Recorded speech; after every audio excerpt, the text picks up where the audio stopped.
اعوذ باللہ من الشیطان الرجیم بسم اللہ الرحمن الرحیم۔ میرے ذرائع ابلاغ سے وابستہ بھائیوں اور بہنوں، السلام علیکم ورحمۃ اللہ وبرکاتہ۔ جیسے کہ آپ جانتے ہیں، میں سغرا برکاتی بنت سرجام برکاتی کی بیٹی ہوں۔ بیرواں اسمبلی حلقہ 28 سے امیدوار ہے۔ آپ کے ساتھ کچھ باتیں کرنا چاہتی ہوں۔ ہم اور ہمارے ساتھی بیرواں کے لوگوں کا شکریہ ادا کرنا چاہتے ہیں، جنہوں نے اپنا جذبے اور خلوص کا بے انتہا اظہار کر کے ہمیں بے تحاشا پیار سے نوازا۔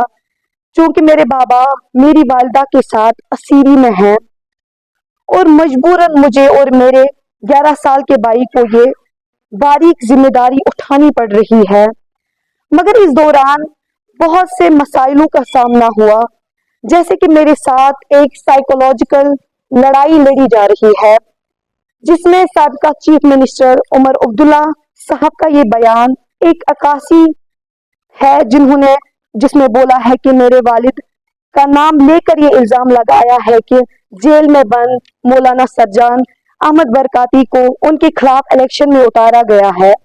حالانکہ یہ فیصلہ میری ذاتی نواد کا تھا، کیونکہ عمر صاحب نے پارلیمنٹ الیکشن میں بارہمولہ کے موجودہ ممبر پارلیمنٹ انجینئر رشید صاحب کے فرزند کو یہ کہا تھا کہ اگر مجھے پتا ہوتا کہ آپ الیکشن لڑ رہے ہیں تو میں اپنا فارم نہیں بھرتا۔ تو میں نے سوچا کہ اگر یہ عمر صاحب کی کانسٹیچوئنسی سے اپنے والد صاحب کا فارم نامزدگی کرتی ہوں تو شاید عمر صاحب اپنی بات کا لاج رکھیں گے۔ چونکہ بدلے میں عمر صاحب نے الزامات کی بارش برسائی تو میں بے دل ہو کے اس نتیجے پہ پہنچی کہ ہم گاندربل سے کیمپیننگ نہیں کریں گے۔ سلسلہ یہاں نہیں رکا۔ ان کی ایک خاتون اسپوکس پرسن افرا جان نے تو حد ہی پار کر دی، جس میں انہوں نے ایک بلاگ میں بولا کہ میرے والد صاحب کے بارے میں بد زبانی کر کے میرے والد صاحب کو چور کہہ کر پکارا، جو کہ میرے لیے کسی خنجر سے کم نہیں تھا۔ میں افرا جان کو اور اس کے والد صاحب کو یہ کہنا چاہتی ہوں کہ آپ بتائیے میرے بابا نے آپ کا کیا چرایا ہے کہ میرے بابا پہ اتنے گراونے اور گھٹیا زبان کی استعمال کر رہے ہو۔ اس بات کا فیصلہ میں کشمیر کے لوگوں پر اور روز محشر پہ ڈالتی ہوں کہ ہم دیکھتے ہیں کہ انشاءاللہ روز محشر میں اس بات کا جواب ان کو ضرور ملے گا۔ اگر اس وقت ہم معصوم، ہم مظلوم ان کو کچھ نہیں کہہ سکیں گے، لیکن روز محشر میں اپنا یہ سوال اللہ تعالیٰ کے سامنے رکھوں گی کہ آپ ان کو بولیے کہ میرے بابا نے ان کا کیا چرایا تھا۔ اور آخری بات انجینئر عبدالرشید صاحب کے بارے میں کروں۔ ہم نے انجینئر صاحب سے اس لیے سیٹ کی ریکویسٹ کی تھی کہ ہم یہ سمجھتے تھے کہ وہ والنٹیئرلی ہمارے لیے مینڈیٹ چھوڑ دیں گے، جبکہ ان سے ہمارا رابطہ تب سے چل رہا تھا جب سے میرے بابا کا فارم نامزدگی زینب پورہ سے ریجیکٹ ہوا تھا، اور پھر انہوں نے عدالت سے دوسرے اور تیسرے فیز کے لیے اجازت نامہ حاصل کیا ہے۔ پھر دوسرے فیز کے لیے ہم نے 2 جگہ فارم اس لیے بھرا کیونکہ ہمیں اس بات کا ڈر تھا کہ جیسے زینب پورہ سے ایک سازش کے تحت ہمارا فارم نامزدگی ریجیکٹ کروایا گیا، ویسے اور جگہ پر بھی ہونے کا اندیشہ تھا۔ چونکہ گاندربل اور بیرواں میں ہمیں جیتنے کی زیادہ امید نہیں تھی، میں بیرواں اور گاندربل کے لوگوں کو زیادہ جانتی نہیں تھی، مجھے ڈر تھا کہ شاید ہم ان 2 جگہ سے نہیں جیتیں گے، اس لیے ہم نے انجینئر رشید صاحب سے لنگیٹ کے لیے سیٹ چھوڑنے کا اصرار کیا تھا۔ ایک طرف انجینئر رشید صاحب نے کچھ دن پہلے اپنے بیان میں یہ کہا تھا کہ ہمیں دیر سے پتا چلا، جو کہ سچائی نہیں ہے۔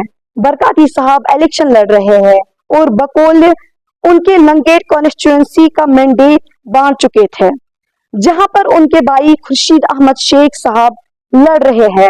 یاد رہے خورشید احمد شیخ صاحب سے ہمارا رابطہ پہلے فیز کے دوران ہی ہوا تھا، اور اس کے بعد ہم نے ان کے جو اسپوکس پرسن ہے، 7 سپٹمبر کی بات ہے، ہم نے ان کا جو اسپوکس پرسن انعام النبی صاحب ہے ان کے ساتھ हमने बात की थी, उन्होंने बोला था कि मैं आपकी बात अमानत तौर पे रख रहा हूँ, मैं आपकी बात हाई कमांड पे ये बात रखूंगा कि ऐसा कुछ है, लेकिन उसका जवाब आज तक ना आ सका।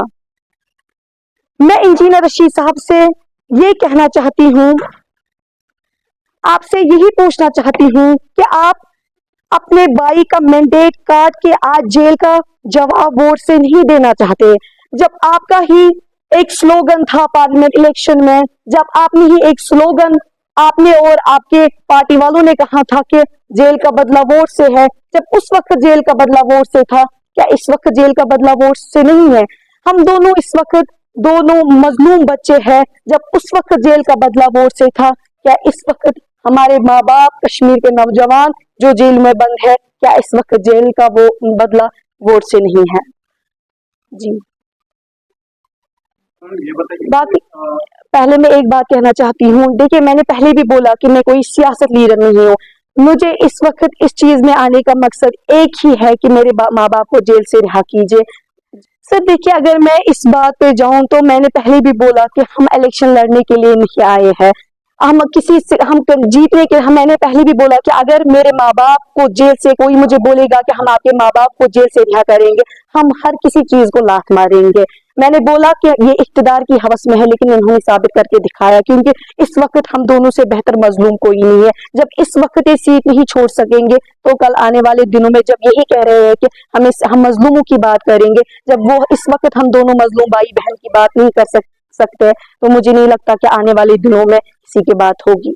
सर देखिए, इंशाल्लाह मैं उम्मीद करती हूँ कि अगर उन लोगों ने हमारा साथ नहीं दिया, बट मैं उम्मीद करती हूँ खुसूसन बीरवा के लोगों का, जिसमें मैंने पहले भी बोला कि मैं उनका शुक्रिया अदा करना चाहती हूँ दिल से, उन्होंने हमें सपोर्ट किया, मुझे उम्मीद है कि हम इंशाल्लाह फतह पाएंगे। देखिए वो बात कुछ नहीं है, ये हमारा खुद का फैसला था, ये मेरा खुद का फैसला था इस चीज में आने का। मैंने पहले भी बोला कि जब मैं बाबा को मुलाकात के ले गई, वो हम जानते हैं, जो हम दोनों भाई बहन मुसीबत झेल रहे हैं, वो हम पे बीती है। उनसे मैं यही कहना चाहती हूँ कि हमारे पीछे कोई नहीं है, हम दो भाई बहन और मेरे पीछे बीरवा के नौजवान हैं जिन्होंने मुझे इस वक्त साथ दिया।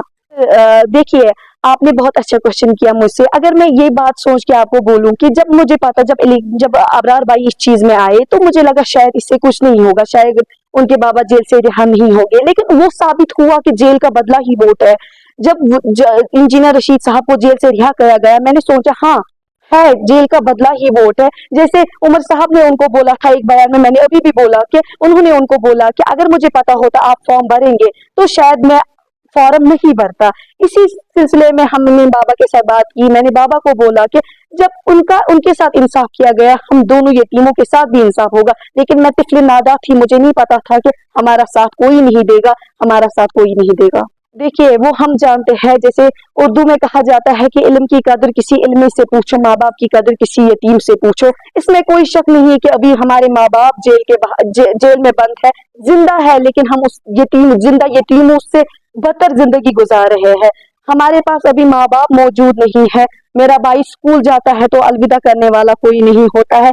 अगर मैंने इस वक्त इतना बड़ा फैसला लिया है, पता नहीं मुझे कहीं जगह बोलने पर शायद गलती मत हुई होगी, क्योंकि मुझे गाइड करने वाला कोई नहीं है। जो मुझे जुल्म सितम जो मुझ पे हुए मैं वही बयान करती हूँ।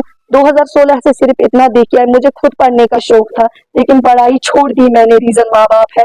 मैंने पहले भी बेरवा के नौजवानों से कहा कि मैं अब थक गई हूँ, मैं कोर्टों में खुद जाती हूँ केस लड़ने के लिए, अब मुझ में वो हिम्मत नहीं है कि मैं फिर से कोर्टों में जाके अपने माँ बाप का केस लड़ूं। बाकी मैंने पहले भी आपको बोला कि वो हम जानते हैं कि हम वो दर्द बयान नहीं कर सकते जो हमारे ऊपर बीती है। मैं उस चीज के लिए मैं बहुत ज्यादा इमोशनल हुई कल, क्योंकि मैं तरस गई थी कि मेरे बाबा की बात कहीं नहीं होती थी। चाहे हम तरस गए थे दोनों भाई बहन कि हमारे बाबा की बात कोई नहीं करता था, लेकिन कल बीरवा की गलियों कोचों में जब ये नारा लगा कि बरकाती साहब कदम बढ़ाओ, हम तुम्हारे साथ है, उस वक्त हमें लगा कि शायद बीरवा के नौजवान भाई बहन बुजुर्ग मेरे माँ बाप को जेल से रिहा करवा सकते हैं इंशाअल्लाह। अस्सलाम वालेकुम। मजीद मुनफरिद और दिलचस्प वीडियोस के लिए हमारी YouTube चैनल जरूर सब्सक्राइब करें।